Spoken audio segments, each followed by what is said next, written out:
Shalom, salam damai sejahtera Bapak Ibu, Saudara dan Saudariku seiman. Senang berjumpa kembali dengan Anda dalam permenungan harian Sabda Tuhan, Embun Sabda, Sabtu 15 Januari 2022, Pesta Santo Arnoldus Jansen. Semoga Anda dalam keadaan sehat walafiat, tetap semangat, tetap tersenyum, dan tetap berpengharapan pada Tuhan kita Yesus Kristus. Anda selalu dalam lindungan kasih Tuhan. Buat saudara dan saudariku yang sakit, saya berdoa dalam nama Tuhan Yesus, Anda sembuh. Hari ini gereja mengajak kita merenungkan bacaan pertama dari kitab pertama Samuel bab 9 ayat 1 sampai 4, dilanjutkan ayat 17 sampai 19 dan bab 10 ayat 1a. Bacaan Injil diambil dari Injil suci menurut Markus bab 2 ayat 13 sampai 17. Saudara dan saudariku terkasih, saya ajak Anda hari ini merenungkan orang berdosa membutuhkan Tuhan. Apa yang menarik kita kepada kemurahan hati dan anugerah Allah yang mendorong kita untuk pergi kepada Allah untuk mengalami karunia belas kasihannya? Penginjil Markus hari ini dalam bacaan Injil memberitahu kita bahwa banyak orang tertarik kepada Yesus, termasuk mereka yang tidak diinginkan, mereka yang tidak mendapat kasih dalam hidup masyarakat, orang lumpuh, orang buta, orang kusta, para janda, yatim piatu. Mereka yang tidak diinginkan di dalam masyarakat, mereka tertarik untuk datang kepada Kristus. Bukan hanya mereka, para pendosa lainnya juga, seperti para pelacur, pemungut cukai, mereka juga tertarik kepada Yesus. Peristiwa panggilan Lewi yang juga bernama Matius sebagai salah satu murid Yesus memilih dia yang adalah salah satu orang yang paling tidak disukai, seorang pemungut cukai yang karena profesinya dipandang rendah oleh orang-orang, dipandang rendah karena mereka adalah kaki tangan pemerintah Romawi. Saudara dan saudariku, mengapa para pemuka agama saat itu menemukan kesalahan Yesus karena Yesus berteman dengan orang-orang berdosa dan pemungut cukai seperti Lewi? Hal itu terjadi karena orang-orang Yahudi Ortodoks, mereka memiliki kebiasaan membagi setiap orang ke dalam dua kelompok. Kelompok pertama adalah mereka yang secara kaku mematuhi hukum Musa dan peraturan-peraturan kecil-kecil lainnya, dan kelompok kedua adalah mereka yang tidak terlalu kaku atau mereka yang tidak terlalu mematuhi aturan yang demikian.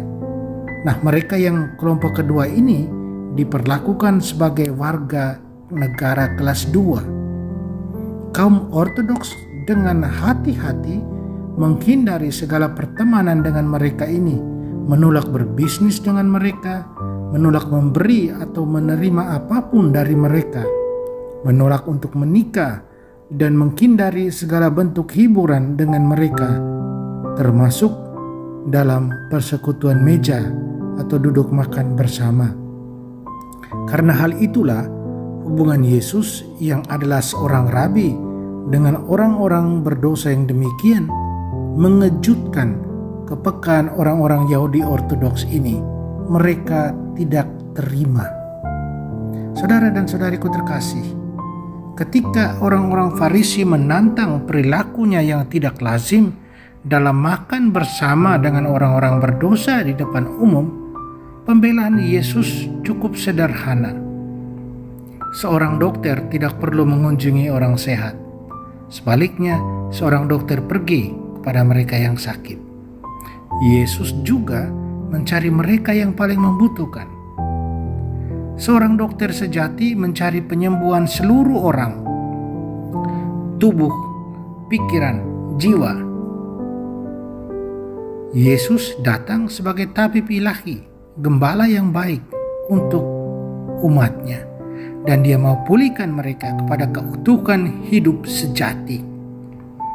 Orang-orang Yahudi Ortodoks, mereka begitu sibuk dengan praktek keagamaan mereka sehingga mereka lalai membantu orang-orang yang membutuhkan perhatian dan kasih sayang. Agama yang mereka jalankan egois karena mereka tidak mau berurusan dengan orang yang tidak seperti diri mereka sendiri. Saudara dan saudariku terkasih, Yesus menyatakan misinya dengan tegas dan jelas. Aku datang bukan untuk memanggil orang benar, tetapi untuk memanggil orang berdosa.